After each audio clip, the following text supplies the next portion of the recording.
Imaginez, vous êtes en train de jouer à Mario Kart sur votre Wii. Vous faites votre meilleure partie, vous roulez sur tout le monde, vous êtes à fond sur la course et d'un coup...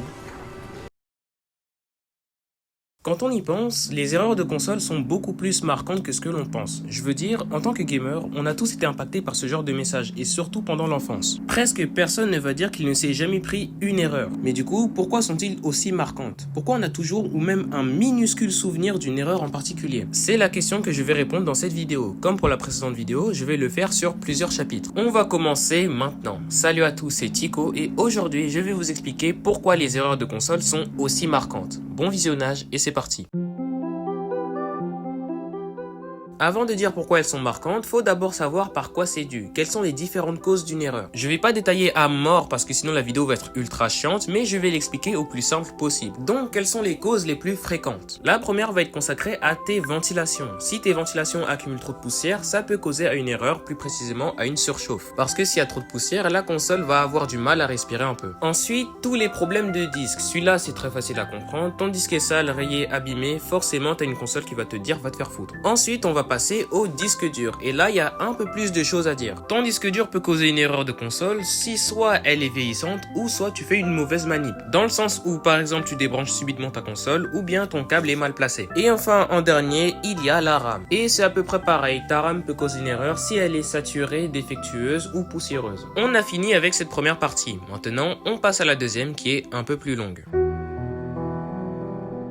Pour cette partie, il y a beaucoup de choses à dire, donc ça va pas être le chapitre le plus court, mais par contre, promis, ça va être très intéressant à analyser. Les développeurs d'une console vont utiliser des petits détails pour prévenir le joueur que quelque chose ne va pas avec sa console. Ils réfléchissent à comment alerter le joueur efficacement, et c'est ça qui rend les erreurs marquantes, comment ils présentent le message. Et je vais vous dire les 5 caractéristiques qui fait une erreur impactante. En premier, nous avons les couleurs utilisées. Forcément, c'est le premier détail que l'on remarque. Les couleurs ne sont pas choisies au hasard, et les deux couleurs les plus dominantes sont le rouge et le noir. Le rouge est choisi car on a toujours associé cette couleur au danger, à l'alerte, et ça depuis toujours. Vu que c'est une couleur chaude et vive, elle a un impact fort sur la perception visuelle de notre corps. Elle capte l'attention très rapidement. Et pour le noir, elle est choisie car elle représente à la fois le danger obscur, mais aussi le vide absolu. Et ce détail, c'est perturbant pour l'être humain. Donc c'est pas pour rien que l'on va mettre ces deux couleurs, car c'est les couleurs qui tapent le plus. Et l'exemple que j'ai pris, c'est l'erreur que j'ai montré en début de vidéo, le black screen de la Wii. L'erreur a une ambiance pesante, c'est le vide complet avec juste le texte en blanc qui t'explique qu'il y a une erreur. À tous ceux qui se sont déjà tapé ça, avouez que la première fois ça vous a stressé, je le sais. Bien évidemment, en deuxième, il y a le son utilisé. Alors celui-là, ça va aller très vite car il n'y a pas vraiment de choses à expliquer. Mais en gros, ça va être soit une petite alarme pour avertir qu'il y a un problème, je pense par exemple à la sonnette de surchauffe de la PS4 qui m'a fait beaucoup flipper à l'époque d'ailleurs, soit il y a littéralement aucun son, un silence de mort, comme par exemple le black screen de la Wii qui est d'ailleurs dans la miniature de la vidéo. Même une simple sonnette ou une coupure complète, ça va nous mettre en alerte, ce qui est logique. En troisième, on a l'apparition du message. Quand je parle d'apparition, je parle comment il t'est projeté à toi, comment le message est présenté. Ça peut paraître rien, mais ça joue un peu sur l'impact d'une erreur. La majorité du temps, ça va être juste un mini fondu avec le texte une erreur est survenue et tout blabla, ou alors tu fais à la brute comme Nintendo, pas de fondu, rien comme sur la Wii, ou bien un long fondu comme sur la PS2 avec un virement au rouge. Oui, on dirait que j'analyse tous les mini détails comme un con, mais je vous promets c'est important. Quatrième, le texte affiché. Alors cette partie, il n'y a rien à dire. Le texte joue un impact sur l'erreur et ne vous en faites pas, généralement ça t'explique juste pourquoi une erreur est survenue. Et en dernier, ça va être le contexte. Et quand je parle de contexte, je parle de ce que vous faisiez juste avant l'erreur. Donc vous étiez sûrement en train de jouer un jeu, de lancer un jeu ou bien juste rester dans les menus. Maintenant que je vais vous expliquer les 5 points, je vais vous présenter 3 erreurs de console qui sont plutôt marquantes. Et vous verrez que les 5 points sont toujours là. L'erreur de manette de la GameCube apparaît si la console ne détecte aucune manette ou si tu as une manette qui est défectueuse comme un fond contact ou si tu as choisi le mauvais port de manette. Et la console te le fait comprendre très efficacement. Il y a eu beaucoup de jeunes qui ont été terrifiés par ça, notamment à cause du son de piano qui s'abat sur toi. Bah là, il n'y a rien à expliquer du tout, tout est dans le titre, il fait trop chaud ou ta PS4 a un problème de ventilation, il te met un message pour dire qu'il y a une surchauffe et si tu continues à jouer, ta PS4 s'éteint automatiquement pour éviter une trop grosse surchauffe.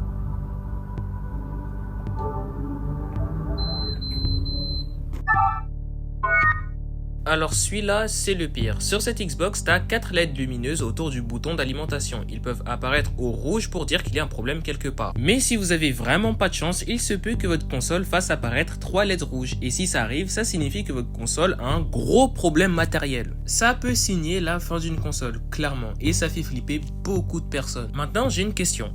Est-ce que vous avez remarqué un truc durant toute la vidéo ? Si vous ne le savez pas, j'ai beaucoup insisté sur un point, le fait que les erreurs marquent beaucoup plus quand on est jeune. Et j'ai fait exprès. En réalité, il n'y a pas 5 points, j'en ai gardé un pour la fin, le facteur de l'enfance. La majorité des personnes qui me regardent ont entre 15 et 30 ans et on peut tous dire que les erreurs de console ne font plus peur qu'avant. Maintenant, on va juste trouver ça saoulant ou osef, mais quand on était enfant, c'était totalement différent. Après, tout dépend comment vous étiez, mais il est possible que les erreurs de console étaient beaucoup plus marquantes vu qu'on était totalement innocent. Mais c'est un détail auquel on ne pense pas beaucoup. Je vous apprends rien si je vous dis que quand on est enfant, on est beaucoup plus sensible. Donc tous les messages, toutes les black screens, toutes les alertes, tout ça, pour un enfant, ça fait flipper. Et je suis sûr à 100% que toutes vos anecdotes que vous m'avez racontées dans mon dernier short, ça se passe pendant cette période-là de votre vie. Donc je pense que c'est la plus grosse cause de tout ce sujet-là. En tout cas, c'est la fin de cette vidéo. J'espère que vous avez aimé, même si moi, c'était très difficile niveau montage. La vidéo a mis beaucoup de temps à sortir, pourtant elle fait que 6 minutes et j'en suis désolé. La prochaine vidéo sera beaucoup plus garnie et facile à comprendre. Et elle va sortir, je sais pas quand. Je vais essayer de la mettre pendant les vacances, mais c'est pas sûr. N'hésitez pas à vous abonner, à liker et à commenter si vous avez aimé et on se retrouve très bientôt. C'était Tico et à la prochaine.